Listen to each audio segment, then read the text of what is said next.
Los que están en su casa, buenos días. Vamos a ver hoy el módulo de toxicología. Es un módulo largo. Primero vamos a checar como la parte de cómo se fundamenta o por qué en el ENARM preguntan toxicología. La siguiente parte va a ser un poco ver cuáles son los fundamentos de manejo de las intoxicaciones y básicamente lo que tenemos que entender es que a pesar de que no supiéramos qué tipo de intoxicación tiene el paciente, el manejo es el mismo, son como las mismas órdenes, las mismas indicaciones y la misma lógica. Entonces, si dentro del ENARM les ponen algunas opciones como estas, lo importante es que sepan qué harían con ese paciente, ¿no?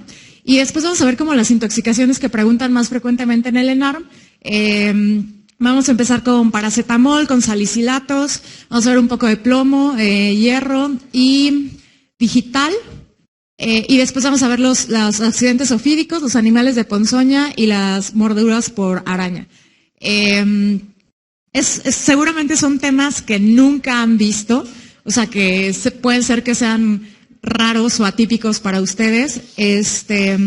Lo que necesito es un poco que pongan atención como en el abordaje inicial para que entiendan por qué el resto de las opciones o de lo que hacemos con los pacientes se hace de esa manera. Entonces, vamos a empezar un poco.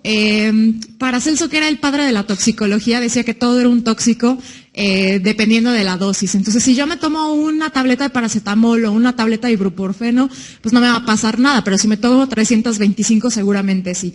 Entonces, este es el principio de qué pasa con las intoxicaciones. Dentro de intoxicaciones, se hace una subdivisión y les pongo las definiciones tal cual para que las tomen en consideración. Tóxico, cuando hablamos durante toda la presentación me voy a referir a tóxicos, aunque sean picaduras o que sean drogas de diseño, etcétera, me voy a referir a tóxicos dentro de ellas. Pero dentro de la clasificación de la toxicología hay una subclasificación de tóxico y de veneno. Y veneno lo subdividen o lo enuncian para fines del ENARM como una sustancia que viene de origen biológico. Es decir, por ejemplo, el veneno del alacrán, el veneno de víbora, etcétera. Entonces ese tiene un origen biológico. El resto de tóxicos pueden ser sustancias, pueden ser plantas, etcétera, y así lo enmarcan. Y el principio de un tóxico es toda aquella sustancia que genera daño en el organismo. Y ese daño en el organismo puede ser como daño en un solo órgano, puede ser daño multiorgánico o puede ser la muerte. O sea que cuando platicábamos la parte de urgencias platicamos de eso, de la lesión orgánica múltiple, etcétera. Entonces, en el ENARM es importante, o ¿por qué preguntan toxicología? Porque a pesar de que México no tiene estrictamente muy buena estadística sobre las lesiones por intoxicaciones, sí es cierto que muchos de los egresos hospitalarios en estados de la República, como por ejemplo Chiapas, Chihuahua, son relacionados a intoxicaciones. Entonces, dentro de este panorama, sabemos perfectamente que la mayoría de las intoxicaciones ocurren en los varones, en los pacientes de sexo masculino. El 90% de ellos ocurren en el domicilio. En las edades pediátricas casi siempre se relacionan. Tienen que pensar que los adultos es más probable que tengan intento de autolisis, o sea, de suicidio, que en los niños. En los niños es como, ay, sabe rico el ibuprofeno, el Motrin, y me lo voy a tomar, ¿no? Yo, por ejemplo, hacía eso. Siempre les cuento que, bueno, no eso del Motrin, pero les cuento que yo, no, que es que no sé si a ustedes ya les tocó, pero algunos veces probaron el Cevalin. ¿Conocen el Cevalin? Bueno, si conocen el Cevalin, son unas pastillas con vitamina C. Y entonces yo cuando era chiquita las tiraba en el piso, separaba las rosas, me comía todas las rosas y entonces me dio una vitaminosis. Entonces, los niños usualmente no lo hacen en el sentido de quererse suicidar. ¿En qué edad pensarían ustedes un intento de suicidio por tóxico? En los adolescentes, ¿no? Entonces, si en el ENARM les ponen el ejemplo de este paciente ingirió paracetamol o ibuprofeno o salicilatos, aspirina, a los 15 años, la probabilidad de que sea un intento de suicidio es mucho más alta que si me dicen que es un preescolar. Los preescolares todavía no tienen ni idea de qué es el suicidio. Tal vez de la muerte sí, pero del suicidio no. Entonces, El 76% de estas intoxicaciones en México fueron en hombres, el 72% de estos casos fueron accidentales y el resto fueron con intento de autolisis. En los adultos con lo que más se intoxican o con lo que más se intentan suicidar son con drogas o tóxicos de venta libre. ¿Por qué? Porque si yo voy a la farmacia San Pablo y les pido que me den 600 cajas de ibuprofeno, pues se me van a quedar viendo raro, pero me las van a vender, ¿no? Lo podemos intentar. Hoy todos van a ir a comprar ibuprofeno. Las siguientes son inhalación de gases tóxicos. Y acuérdense que México sigue siendo un país agricultor y sigue siendo un país pues no en vías de desarrollo, pero sí con economía de ingreso medio bajo. Entonces, la mayoría de la gente cuando hace frío en temporadas de invierno sigue calentando sus hogares quemando leña. Entonces, cuando quema leña adentro, cierra la casa, eso produce monóxido de carbono y siguen teniendo intoxicaciones, ¿no? Esa es una gran parte de los intoxicados. Y la siguiente son los plaguicidas, que finalmente México sigue siendo un país agrícola en las zonas rurales, y ahí el contacto, acuérdense que con los plaguicidas, con los organofosforados y los carbamatos, es por absorción dérmica. Entonces, si yo no traigo el equipo adecuado y paso por el plantío, pues me intoxico solamente por absorción dérmica. Entonces, estas son las más frecuentes en los adultos. En los pacientes pediátricos, la inhalación de gases tóxicos es la más frecuente. Y esto básicamente es ¿por qué? Porque un neonato, un preescolar, no va a alcanzar a oler que huele a monóxido, que huele a gas, etcétera, y no se va a retirar de la fuente. O sea, un neonato no va a decir, huele a gas, me voy a parar. O sea, no lo va a hacer. Entonces, los niños se intoxican más frecuentemente porque no se pueden movilizar, ¿no? Y la otra parte de los niños son la gestión de medicamentos, pero usualmente no con intento de autolisis, solamente en la franja de edad que ya platicamos, que son los adolescentes, que eso sí están más crazy, entonces eso sí intentan hacer ese tipo de situaciones, y finalmente los plaguicidas. Y eso también tiene una relación con que los niños salen al campo. O sea, México sigue teniendo población pediátrica que sale al campo a trabajar o a acompañar a sus papás, y entonces de repente si a los niños se les antoja comer, agarran una mazorca, la mazorca tenía plaguicida y se intoxican. Entonces eso pasa muy frecuentemente en los hospitales públicos. Por ejemplo, en hospitales como el Juárez, que es un centro toxicológico, lo vemos mucho. Dentro de los fármacos que ya les platicaba, con los que se intoxican los adultos, los analgésicos es lo más frecuente, ibuprofeno, paracetamol, etcétera. Los siguientes son los antidepresivos y finalmente los antipsicóticos. Para esos dos últimos, si se dan cuenta, necesitan una receta. O sea, necesitas una receta para tener acceso a un antidepresivo o un antipsicótico. Casi siempre estos pacientes que tienen esta ingesta excesiva de este tipo de tóxicos o de fármacos son pacientes que los consumen de forma regular y que tuvieron un intento de autolisis o una sobreingestión de fármaco por alguna otra razón, por una crisis de ansiedad, etcétera.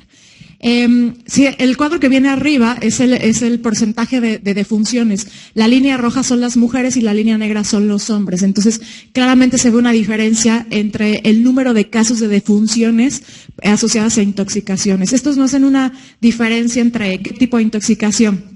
Respecto a los egresos hospitalarios, la primera causa de no muerte, pero de egreso hospitalario, son las lesiones por alacrán. Entonces, alacranismo es una de las cosas que más preguntan en el ENERM.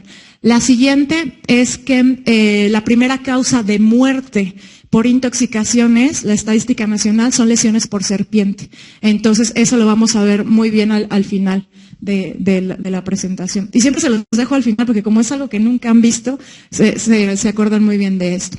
El primer lugar donde ocurren ese tipo de intoxicaciones o de lesiones son en la vivienda o en lugares cercanos a la vivienda o al hogar o en una institución residencial. Y esto lo hacen porque hace no mucho tiempo, más o menos el año pasado, salió dentro de lo que proponía la Secretaría de Salud y el entrenamiento para los residentes, por ejemplo, de salud pública, de epidemiología y de psiquiatría, era que tuvieran consideración sobre las poblaciones vulnerables que se intoxicaban. Y una de las poblaciones que más se intoxican son los menores de 5 años y los mayores de 65 años. Entonces hicieron una propuesta por parte de la Secretaría de Salud específica para combatir las intoxicaciones en población vulnerable. Si quieren luego les paso el link, no creo que les vayan a preguntar eso, pero bueno, nunca sabemos. Entonces, nada más recuerden que son menores de 5 y mayores de 65 años. Y unos de los que más se intoxicaban, pero relacionados con polifarmacia, eran los mayores de 65 años. Por eso en la segunda línea van a ver que dice institución residencial, es decir, se refieren a los mayores, ¿okay? A los ancianos.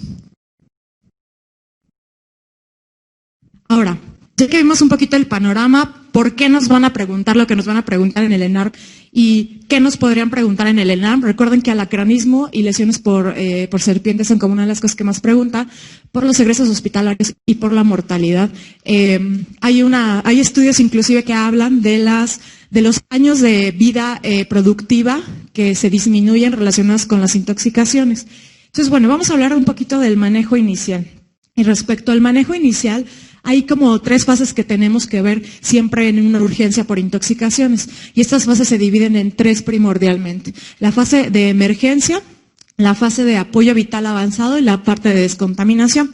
La parte de la emergencia es, yo llego, me hablan, me vocean, doctora Saleme, venga, porque está una víbora lesionando a un paciente. Entonces, lo primero que tengo que hacer en la fase de emergencia es retirarlo de la víbora. Si está dentro de un lugar donde hay humo, lo tengo que retirar del humo. Si se está intoxicando con benzodiazepinas, lo tengo que quitar las benzodiazepinas. Entonces, la primera fase es retirar, generar un apoyo vital básico, no medicamentos, no nada, solamente es retirar a la persona de la exposición y se inicia la descontaminación. Y hay descontaminación tan básica como solamente retirar a la persona del sitio en donde está.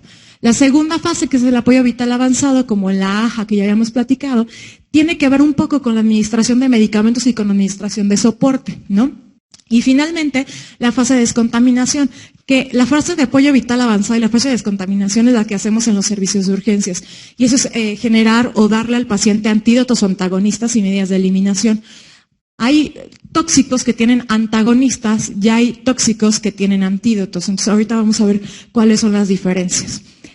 Como lo platicamos desde un principio y se los dije que nos íbamos a volver a ver en este mes, recuerden que tóxico entra dentro del abordaje de trauma. Entonces, el algoritmo de abordaje de manejo inicial de estos pacientes va a ser exactamente igual.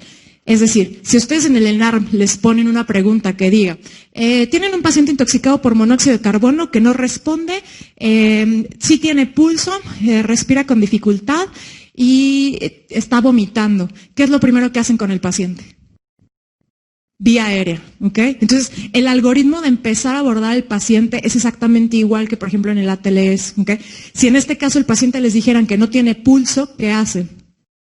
Empiezan las compresiones, exacto. Entonces, dentro de lo que les van a preguntar en urgencias en el ENARM, eso es muy básico, solo hay 2 vías, o comprimen o hacen ATLS. Por eso los urgenciólogos somos tan básicos, porque es como o comprimo o hago ATLS. O sea, siempre nos damos esos 2 bordes, ¿no? O sea, siempre los casos son así.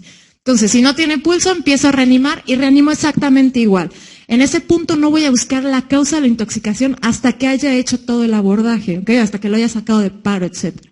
Entonces, bueno, dentro del algoritmo del manejo del paciente intoxicado es abrir vía aérea permeable y si hay necesidad de inmovilización cervical. ¿Por qué se les ocurre? ¿En qué casos de intoxicación el paciente necesita inmovilización cervical? Si en el examen les ponen, les voy a poner un ejemplo, tienen un paciente que explotó el boiler dentro de su casa, el paciente salió disparado contra la pared, ustedes llegan, ven al paciente en el piso, tiene pulso, tiene pobre respuesta, ¿qué es lo primero que hacen con el paciente? Vía aérea e inmovilización cervical, porque su intoxicación está relacionada con trauma. Se puede haber intoxicado por monóxido de carbono, ¿no? Porque explotó en un lugar cerrado, pero necesita inmovilización cervical. Ese puede ser un caso en el que en intoxicación les piden inmovilización cervical. La B, que es ventilación y respiración. La C, que es cardiovascular, ver cómo está la tensión arterial del paciente y si tiene datos de sangrado. La D, déficit neurológico con escala de coma de Glasgow y revisión pupilar. La E, que es la exposición, cómo se expuso el paciente al tóxico, cuál es la historia, ¿no? Y exponer al paciente, revisar al paciente.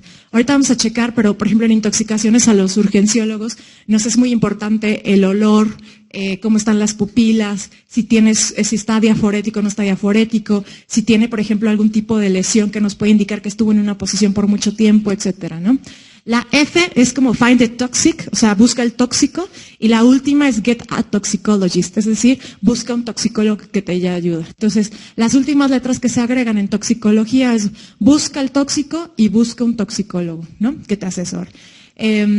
Dentro de estas fases hay 3 fases primordiales. La primera fase, que es la de fase de descontaminación, tenemos maniobras. ¿Se acuerdan cuando vimos vía aérea, teníamos maniobras para abrir la vía aérea. Entonces, acá para la descontaminación tenemos maniobras para la descontaminación y ahorita las vamos a platicar. Después tenemos la fase de los antídotos, que esto es algo como muy simpático, porque todo el mundo cree que cuando los pacientes intoxicados llegan a urgencias o cuando les preguntan un caso, a todos los pacientes se les ponen antídotos, y no es así. No a todos los pacientes les ponemos antídotos. Y cuando veamos los toxíndromes, les voy a explicar por qué no a todos se les ponen.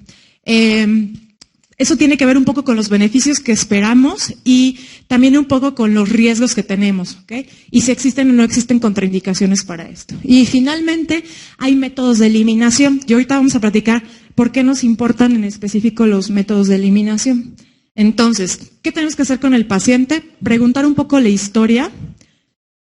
Si la historia es creíble, no es creíble, quién la cuenta. Siempre revisen en los casos del ENARM, cómo platican la historia de la intoxicación, ¿ok? Porque puede ser que les pongan un caso, por ejemplo, eso pasa muy frecuentemente, les preguntan un caso que intentan dirigir para una celulitis, pero realmente es una mordedura, por ejemplo, por loxoceles. Entonces sí importan estos casos leer bien qué es lo que les dicen, o sea, cómo estaba el paciente, si el paciente vio caminar una araña, si estaba en un lugar oscuro, etcétera. Entonces la historia tiene que ser muy fidedigna. Un poco quién la cuenta, qué fármacos, qué exposición, quién la encontró. De la exploración física nos importan el olor, las pupilas. Por ejemplo, si dentro de la exploración física encontramos alteraciones del estado de alerta, signos vitales anormales, etcétera. Y finalmente los estudios complementarios, que nosotros utilizamos el perfil toxicológico para 2 vías. El último ENARM, el año pasado, les preguntaban, por ejemplo, que tenían un paciente intoxicado que creían que era una intoxicación por cocaína y que cuál era una de las cosas que podían utilizar para confirmar el diagnóstico.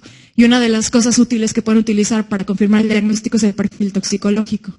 El perfil toxicológico, hay perfiles toxicológicos básicos y avanzados, y se llaman avanzados porque incluyen más cosas. Entonces, en los perfiles toxicológicos básicos se incluyen anfetaminas, metanfetaminas, cocaína, cannabinoides, barbitúricos y benzodiazepinas. Entonces, si ustedes le hacen un perfil toxicológico al paciente, pueden tener la positividad para eso. Ahora, ¿cuál es la desventaja de los perfiles toxicológicos? Que los perfiles toxicológicos son cualitativos. ¿Qué significa que son cualitativos?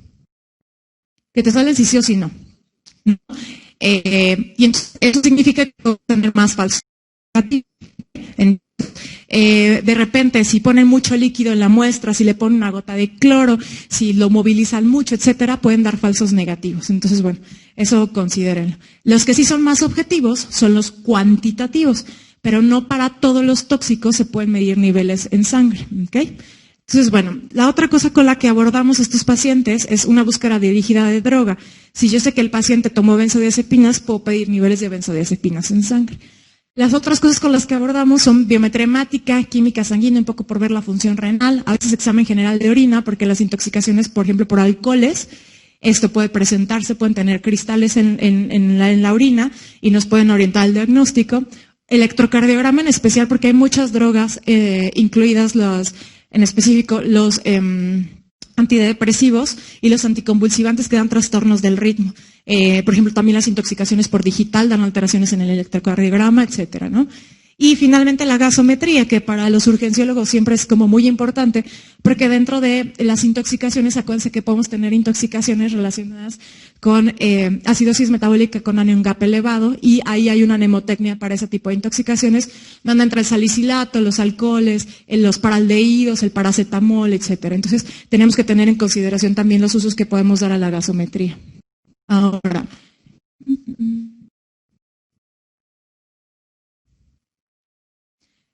no es porque lo tengan que aprender, pero se los tengo que mencionar para que entiendan por qué hacemos los abordajes así. Ustedes se exponen a un tóxico, ¿ok? Y van a tener vías de absorción o de administración, que puede ser oral, rectal, pueden tenerla intramuscular, intratecal o por inhalación. Se genera un metabolismo, y este metabolismo puede ser un metabolismo predominantemente hepático o un metabolismo renal para ciertos fármacos. Y se los digo así de básicos porque si me meto más molecularmente, que no les va a servir para nada para el ENARM, no van a entender por qué es que hacemos los abordajes o por qué es que hacemos ciertas situaciones en intoxicaciones. Entonces, esto pasa al plasma y finalmente lo que hacemos, lo que está en rojo, es una vía de eliminación. ¿Cómo eliminamos los tóxicos o los fármacos de forma general? Por orina, por heces, por lecho, por sudor, los que atraviesan barrera hematoencefálica y por aire expirado. Entonces, donde actuamos nosotros dentro de urgencias es en esto, en disminuir la absorción, pero también favorecemos la eliminación. Y ahora vamos a ver un poco cómo vamos a hacer este proceso. A nivel hepático, lo que se tienen que acordar es que las drogas como benzodiazepinas y anticonvulsivantes tienen mayor apego a ser vías metabólicas por la vía hepática y por muchos CYPs hepáticos. Entonces, por ejemplo, el diazepam, la fenitoína, la imiparamina, la lidocaína hacen vía hepática predominantemente. Y la vía renal las tienen a todos los AINES, los analgésicos, los YECAS, los ARA2 hacen vía renal. Entonces, por eso es que nosotros preferimos hacer una eliminación, ya sea por vía hepática o por vía renal, dependiendo de dónde hagan su metabolismo predominantemente. Entonces, dentro de estas vías del metabolismo,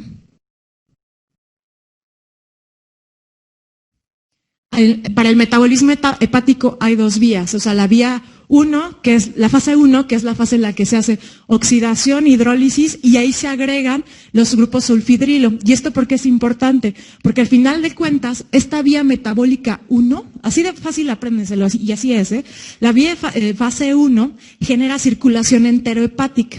¿Y esto qué va a hacer? La circulación enterohepática hace que las drogas que tienen metabolismo hepático recirculen y tengan picos constantes de drogas en la circulación o en el torrente sanguíneo y hace que el paciente no mejore los datos de intoxicación.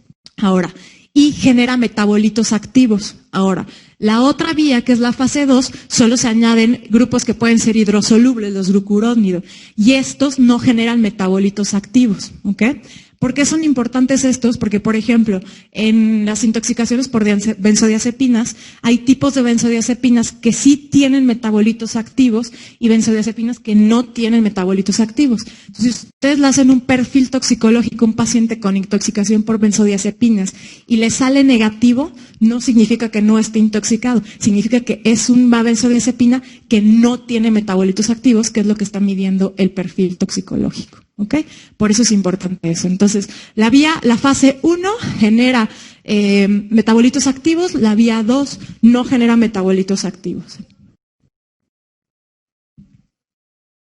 Sí, se da por dos diferentes vías. Sí, una vía es la de la glucuronidación y la otra es de añadirle como grupo sulfidrilo. Entonces, dos vías diferentes. No, puede pasar por una fase y desactivar el metabolito. O sea, sí pueden pasar por las dos fases, pero son muy pocas drogas. De hecho, hay como 2 benzodiazepinas y 3 anticonvulsivantes que te dan eso. Pero casi siempre esa vía se divide. Entonces, bueno, y por la vía renal, o sea, ya vimos la parte hepática, y por la vía renal hacen exactamente lo que haría cualquier tipo de fármaco. Entonces, se hace una secreción activa, una reabsorción tubular pasiva, y al final de cuentas se genera la filtración glomerular. Si nosotros tuviéramos ¿cómo se puede decir? Que determinar en qué fase del proceso de la filtración de la secreción tubular activa tendríamos que hacer como algún mecanismo para aumentar la eliminación, sería en la reabsorción tubular pasiva, porque es la que depende de pH. Entonces, eso probablemente no se los preguntan en el ENAR, pero sí tenemos que pensar que hay como muchas vías y que estos medicamentos, aunque sean tóxicos, no significa que hagan otra vía, pasan por la misma vía, hacen exactamente lo mismo, solo que el mecanismo de eliminación se descompensa porque se empieza a depositar. Entonces, esto hace que no se elimine adecuadamente. Entonces, lo que ustedes van a hacer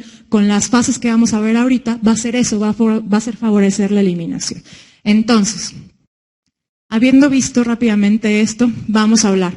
Ahí, para disminuir la absorción, tenemos varias vías que podemos utilizar o varios mecanismos. El primer mecanismo es el lavado ocular, el hacer barridos, por ejemplo, cuando son fosfuros, todo lo que sea polvo, primero se barre y después se coloca agua, o sea, se lava. La siguiente es descontaminación gastrointestinal.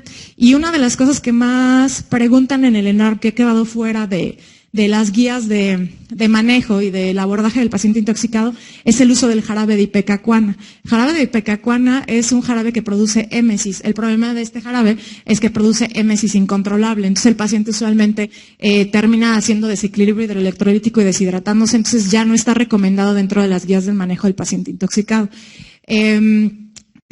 Por eso tiene muchos efectos secundarios, pero además se tienen que poner a pensar, si dentro del ENARM les dicen que tienen un paciente intoxicado por benzodiazepinas, que saben que les va a dar sedación, o sea que el paciente se va a dormir por las benzodiazepinas, y ustedes le dan jarabe de ipecacuana, ¿qué le puede pasar al paciente? Se va a broncoaspirar. Entonces, el jarabe de ipecacuana quedó fuera de las recomendaciones. El inducir el vómito también está fuera de las recomendaciones para el manejo del paciente intoxicado.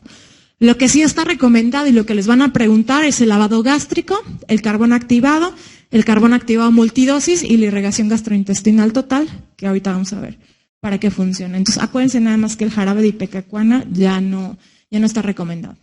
Respecto al lavado gástrico, esta técnica es una técnica súper vieja, que básicamente lo que se tiene que hacer con ella es, nosotros tenemos un paciente que consumió un tóxico, ¿okay? El que sea. Puede ser planta, se comió un chivo, lo que sea. El paciente tiene que estar dentro de los primeros 60 minutos para poder hacer un lavado gástrico. ¿Cuáles se les ocurren? Que serían los fármacos que, a pesar de que no estuvieran dentro de los primeros 60 minutos, le harían lavado gástrico al paciente.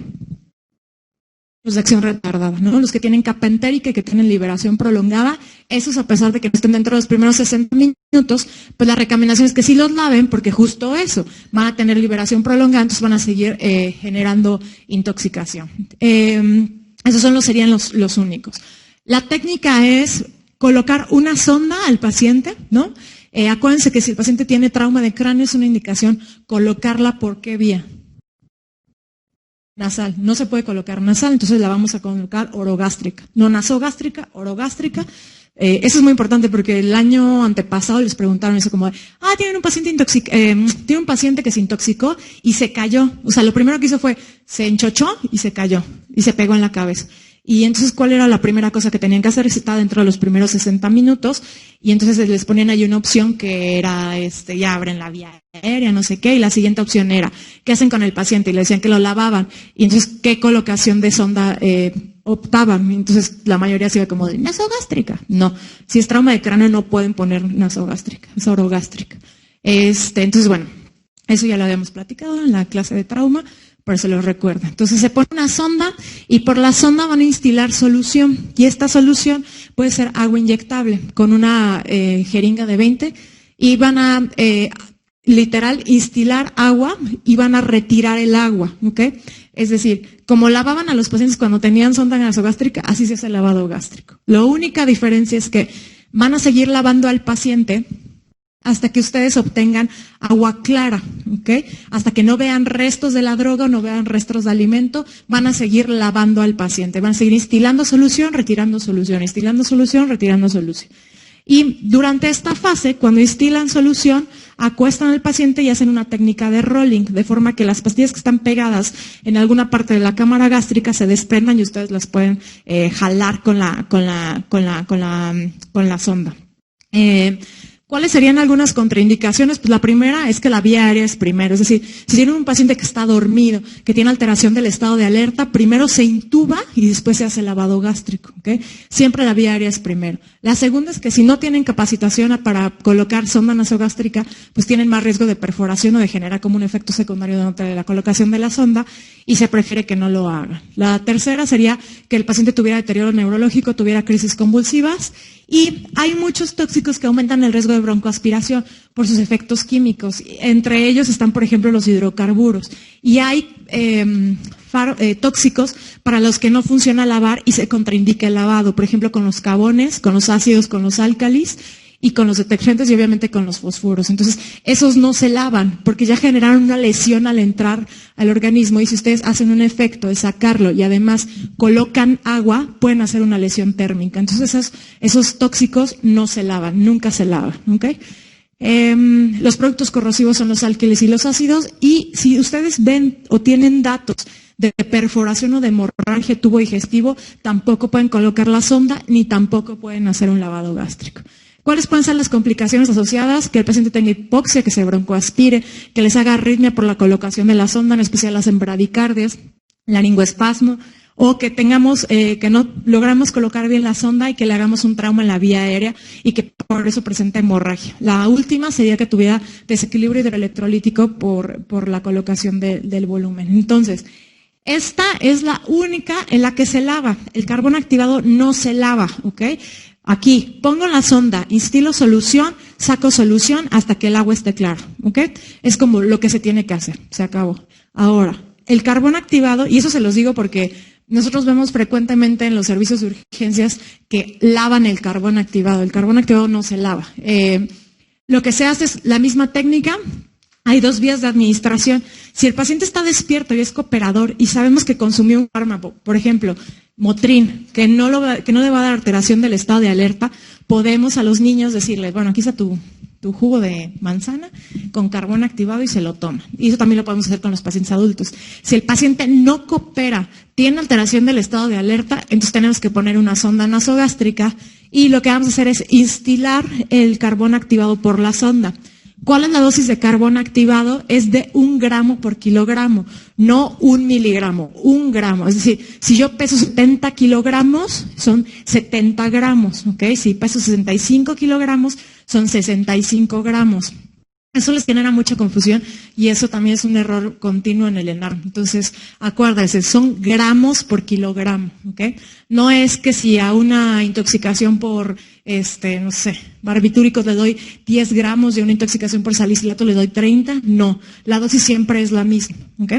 Aunque demos multidosis. Entonces, a los pacientes pediátricos a veces se hace la recomendación de que solamente se ponga 0.5 gramos por kilogramo. La dosis máxima del carbón activado son 100 gramos, es decir, que si tengo un paciente en el ENAR que me ponen que pesa 120 kilos, lo máximo que le puedo dar de carbón activado son 100 gramos, ¿ok? De carbón activado. Las contraindicaciones, recordamos siempre, la vía aérea es primero. Entonces, si el paciente tiene alteración del estado de alerta, ya dijimos A, B, C, D, E, F, G. Entonces, primero aseguro la vía aérea y después de eso voy a empezar a hacer la descontaminación entre todo lo demás. Y poner el carbón activado. Si tengo datos de hemorragia o perforación, eso es una contraindicación para que yo pueda poner el carbón activado, porque lo voy a dar por sonda. Y finalmente, un efecto secundario que hacen el carbón activado es como si fueran unas micelas. Siempre se los digo como, no sé si han visto el comercial de Ariel, que dice que son esporas que absorben la suciedad. Así. Esto mismo es el carbón activado. Entonces, son esporas que absorben el tóxico. Entonces, generan una densidad muy alta. Entonces, estas esporas, que no son esporas, pero partículas, tienden a decantarse y tienden a generar hilo y constipación. Entonces, una de las cosas que tenemos que ver en los pacientes antes de colocarle carbón activado es, no está perforado, no tiene hemorragia, ok, ahora, ¿tiene peristalsis o no tiene peristalsis? Si el paciente no tiene peristalsis, esa es una contraindicación relativa para poner carbón activado y ahorita vamos a platicar por qué o cómo lo podemos ayudar. Y no tiene utilidad, y esto es muy importante, en alcoholes, porque no los absorbe, no absorbe hidrocarburos, no absorbe cáusticos, no absorbe al litio, el potasio y el hierro. Entonces, si dentro del ENARM les ponen un ejemplo, un paciente que está intoxicado por litio, una de las cosas que no van a hacer es ponerle carbón activado porque no lo absorbe. ¿Ok? Esta intoxicación por litio, no les preguntan la presentación clínica, pero siempre les ponen que es una mujer joven que tiene acceso al litio porque tiene trastorno bipolar. Bueno, les preguntan que es una mujer que no sé qué, que le indicaron litio, qué tipo de trastorno psiquiátrico es el más probable que tengan. Usualmente son trastornos bipolares, entonces la paciente se intoxica con el litio, entonces no les preguntan la presentación clínica, pero el manejo, por ejemplo, de la intoxicación por litio es la hemodiálisis, ¿no? Y ese siempre se los preguntan, el litio. Complicaciones, pues las neumonías por broncoaspiración, las neumonitis químicas que son terribles, y acuérdense esto para cuando sean residentes, que espero todos sean residentes, es terrible la neumonitis que genera la broncoaspiración por carbón activado. Les genera como lesión pulmonar crónica al paciente. La constipación puede tener náusea, vómito y finalmente pueden hacer trastornos hidroelectrolíticos o deshidratación. Entonces, el carbón activado, dime. Ahorita vamos a platicar eso. Eso es como la monodosis de carbón activado. Y ahorita que veamos la circulación enterohepática les explico cómo se da carbón activado multidosis. ¿Cómo se puede decir? Esta decisión del carbón activado multidosis es que uno de sus compañeros preguntó para los que están en su casa que cuándo das o cuántas dosis puedes dar de carbón activado. Y esta decisión de dar carbón activado multidosis depende del tóxico. O sea, si yo sé que tiene circulación enterohepática, que es lo que les platicaba antes, estoy obligada a darle multidosis, ¿ok? Si sé que es una droga que no tiene circulación enterohepática, puedo no dar multidosis. Entonces, tengan en consideración como esto, que dentro si les preguntan las técnicas, el carbón activado no se lava, solamente se coloca y no se lava. Alguna vez me preguntaron una pregunta random que cómo pasar el carbón activado. El carbón activado puede ser en solución inyectable y lo diluyo en el menos volumen posible. Es decir, si tengo 70 gramos de carbón activado, lo intento diluir en 200 o 250 mililitros máximo. ¿Por qué se les ocurre? Porque puedes broncoaspirar, o sea, distiendes la cámara gástrica y el paciente se puede broncoaspirar. Entonces, en el menor volumen que lo puedan pasar por sonda o vía oral, lo dan así, ¿vale? Y eso también tiene un poco que ver, tiene un poco que ver con que la mayoría de las intoxicaciones, la primera fase que tienen es gastrointestinal. Entonces empiezan con náusea, vómito, náusea, vómito, náusea, vómito. Entonces, el riesgo de que los pacientes se les broncoaspiren por esta causa es muy alto. Sala, ¿me puedo regresar la previa? Perdón. Gracias. Y finalmente la irrigación gastrointestinal total. Esta técnica la van a ver muy poco, tiene indicaciones como muy precisas y esa técnica se utiliza para los body packers, la gente que se toma los paquetes de cocaína o de droga. Y lo que se hace con esto es, al paciente le damos, ¿han visto las preparaciones que le dan a los pacientes que van a preparar para colonoscopía, que les dan polietilenglicol? Bueno, es la misma sustancia y lo que intentas un poco es hacer que el paciente evacúe el tóxico, ¿no? Lo que usualmente se hace es que se dan altos volúmenes de solución, hasta 1.500 mililitros por hora en los adultos. Imagínense que un paciente que tiene cardiopatía o que tiene insuficiencia renal no puede manejar esta cantidad de volumen. Entonces, este tipo de técnica está como muy reducida solamente a ese tipo de situaciones. Se puede dar vía oral o también se puede colocar con sonda. Contraindicaciones serían perforación, hemorragia, oclusión intestinal o el que el paciente tenga ilio, porque si el paciente tiene ilio, que ustedes le estén poniendo el polietilenglicol no le va a funcionar para absolutamente nada. Y si ustedes le generan desequilibrio hidroelectrolítico, ¿qué tipo de desequilibrio hidroelectrolítico da secundariamente ilio? La hipocalemia es el más común. Entonces, eso es una contraindicación para la colocación. La otra es inestabilidad hemodinámica o vómito incoercible. Complicaciones, ustedes le pueden provocar al paciente por tanto volumen y por un efecto secundario que tiene el polietilenglicol que empieza a vomitar. Entonces, tienen que tener mucho cuidado con esa parte. La otra es que presente dolor abdominal como por cólico. Y la última es que finalmente se pueda broncoaspirar. Ahora, estas fueron las técnicas de disminución de la absorción, ¿ok? Ahora vamos a ver las técnicas que favorecen la eliminación. Y dentro de estas técnicas, me voy a ir como más rápido dentro de las técnicas de eliminación extracorpórea. Las que más importan son las técnicas de eliminación corpórea, ¿ok? Que significa extracorpóreo, significa que ocupamos una membrana para atrapar el tóxico, ¿ok? Y esta membrana puede ser con carbón activado, por ejemplo. Ahorita lo vamos a platicar. Dentro de las técnicas de eliminación corpórea entra el carbón activado multidosis, la diuresis forzada, la alcalinización y acidificación de la orina. Y de las extracorpóreas, pues técnicas como la hemofiltración, hemodiafiltración, hemoperfusión y hemodiálisis.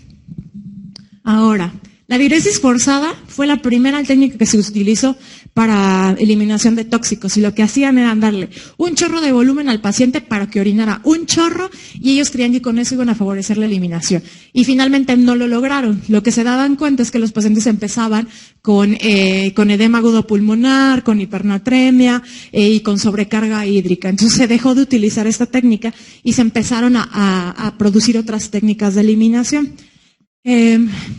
Una de las técnicas de eliminación que tiene que ver con lo que ya habíamos platicado del metabolismo tipo 1 y tipo 2 hepático es la circulación enterhepática. Y la circulación enterhepática es tan fácil como pensar. Nosotros consumimos un tóxico. El tóxico, bueno, ahí le llaman genobiótico. Pasa a la circulación, se conjuga en el hígado. Habiéndose conjugado en el hígado, una porción pasa al intestino. De esa porción, más o menos un 5 o 2% se va a las heces, pero dependiendo del gradiente, el tóxico vuelve a recircular en el intestino y se vuelve a reabsorber. Y esto se llama circulación enterhepática. Es decir, va a ser un círculo vicioso en donde la droga o el tóxico nunca disminuye sus niveles en sangre y esto se debe a una absorción pasiva en el intestino. Esto retrasa la caída de las concentraciones plasmáticas del tóxico. Entonces, el paciente permanentemente va a tener datos de intoxicación. Es en este tipo de drogas en donde utilizamos el carbón activado multidosis. Entonces, ahí están no creen que los toxicólogos o los urgenciólogos no sabemos todo perfectamente. Lo que hacemos es, cuando tenemos duda de qué tipo de metabolismo tiene o su volumen de distribución o lo que sea, tenemos un libro que nos dice dónde es el volumen de distribución, cuál es su metabolismo para guiarnos un poco. Entonces, bueno, las dosis de carbón activado, usualmente lo que hacemos es que, a pesar de que no se hubiera administrado por vía digestiva, que eso también es un error que cometemos frecuentemente. La gente cree que si se pone un ketorolaco inyectado, como no pasa por el estómago, no le va a generar efectos gastrointestinales, ¿no? Eso es un error absoluto, ¿ok? Todos tienen una vía gastrointestinal y todos tienen una absorción gastrointestinal. Y hay drogas que, a pesar de que ustedes no las hayan ingerido vía oral, que se las hayan inyectado, tienen metabolismo enterohepático. Entonces, esto pasa mucho con las benzodiazepinas, por ejemplo, que ponemos intravenosos o intramusculares. La dosis que ponemos es exactamente la misma, de 0.5 para los pacientes pediátricos y 1 gramo para los pacientes adultos, y se pone cada 2 a 4 horas. Previamente tenemos que tener en consideración que tenemos que hacer qué en el paciente, o le tenemos que buscar qué, o le tenemos que ver qué, antes de ponerle el carbón activado multidosis. La peristalsis. Entonces, si el paciente tiene ilio, no tiene adecuada peristalsis, esa es una contraindicación para poner carbón activado multidosis. ¿Qué drogas utilizan carbón activado multidosis? Benzodiazepinas, muy importante, los anticonvulsivantes, algunos inhibidores de la recaptura de la serotonina, algunas drogas como los beta bloqueadores, también se pueden utilizar, y hay una recomendación específica para la quinina, la teofilina y la clordecona, que cuando veamos carbamatos y organofosforados van a ver cuál es la indicación. Cuando el paciente tiene ilio y es mi única opción, no tengo otra manera de ayudarlo, entonces tengo que utilizar catárticos, que los catárticos lo que van a favorecer va a ser que el paciente evacúe. Entonces, los catárticos que se utilizan son el sulfato de magnesio y el manitol. Nada más que recuerden que el sulfato de magnesio empieza a generar evacuaciones muy altas y el paciente se puede deshidratar por diarrea, y el sulfato de magnesio, y el manitol es un diurético osmótico, entonces también les puede dar hipotensión y trastornos hidroelectrolíticos. Entonces hay que tener cuidado con ese tipo de fármacos catárticos que se utilizan para este tipo de pacientes.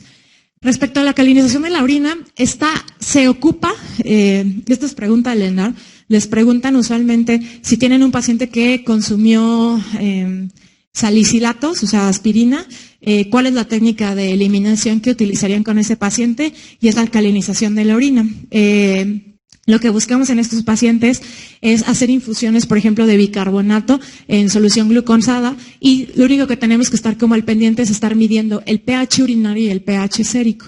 Esos pacientes, la intoxicación prototipo son los salicilatos, pero se utilizan en otras vías que favorecen la eliminación renal. Por ejemplo, en los pacientes que hacen rabdomiólisis también ponemos infusiones de bicarbonato y soluciones altas para como eliminar este efecto del depósito de la mioglobina.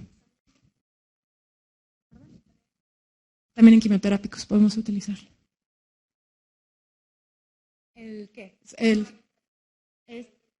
También se puede utilizar en fenobarbital. El problema que el fenobarbital, como la técnica ideal, es la hemodiálisis por la vía renal. Pero si les pregunto, o sea, ¿cuál sería la primera técnica que utilizaría? Sería la alcalinización, y en un segundo paso sería, si no mejora la intoxicación, sería hacer hemodiálisis.